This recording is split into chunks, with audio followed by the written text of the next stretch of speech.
وہ میسیجز جو عمران خان صاحب کے ساتھ انہوں نے کیا ہے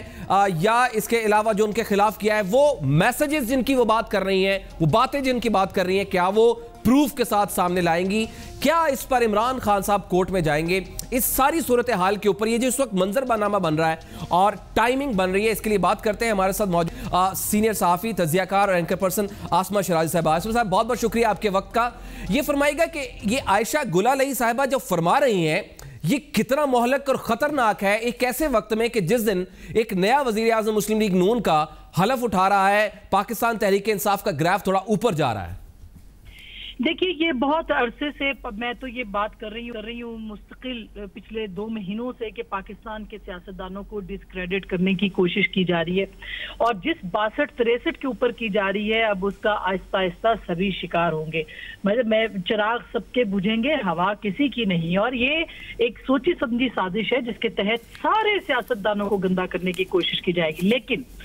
ہیونگ سیڈ دیٹ، یہ جو ایلیگیشنز عائشہ گلالئی نے لگائے ہیں، اور عائشہ گلالئی کو ہم جانتے ہیں پچھلے 5 سال سے بہت آنریبل، بہت ریسپیکٹیبل خاتون ہیں، اور جس بیک گراؤنڈ سے وہ آئی ہیں بہت مشکل ہوتا ہے کہ وہ اس طرح کی بات کریں، تو ان کے جو الزامات ہیں وہ بہت سنجیدہ نوعیت کے الزامات ہیں، اور ایک عورت کی حیثیت سے میں یہ سمجھتی ہوں کہ ان الزامات کو آگے سب کے سامنے آ کے پیش کرنا بھی آسان نہیں تھا،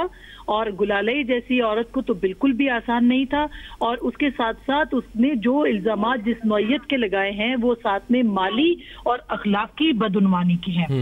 تو اس پہ تحقیقات ہونی چاہیے بالکل۔ اور ہم تو بار بار یہ بات کر رہے تھے کہ جس چیز کے اوپر اس وقت پاکستان کی سیاست فرشتے ڈھونڈ رہی ہے، یا اس ملک کے اندر ضیاء الحق صاحب کی جو باقیات ہے وہ یہ کوشش کر رہی ہے کہ یہاں پہ سارے فرشتے بیٹھ جائیں پارلیمنٹ کے اندر، اور جو پارلیمنٹ سے باہر بیٹھے ہوئے لوگ ہیں وہ درست نہیں ہے، وہ درست ہے اور ان کا کوئی احتساب نہیں کر سکتا، انہوں نے کوئی کرپشن نہیں کی کسی قسم کی، یہ اسی کا ایک حصہ ہے، اور خان صاحب کو یہ بات بہت پہلے باور ہونی چاہیے تھی۔ بہرحال اب چونکہ یہ الزامات لگ گئے ہیں، ان کو چاہیے وہ خود تحقیقات کے لیے کوئی بھی کمیشن، کوئی بھی عدالت، اور یہ ہیرسمنٹ کے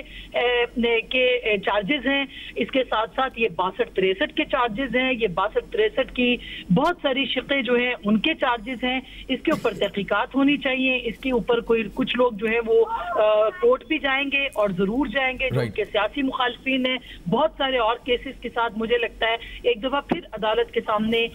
تماشا لگے گا، اور عدالت کے سامنے سب لوگ جائیں گے اور ایک دوسرے کے اوپر الزامات کریں گے، اور اتنے الزامات ایک دوسرے پہ لگائے جائیں گے کہ کوئی شخص خود کو صاف کہنے کی کوشش بھی نہیں کر سکے گا۔ تو میں تو بہت ہی ایک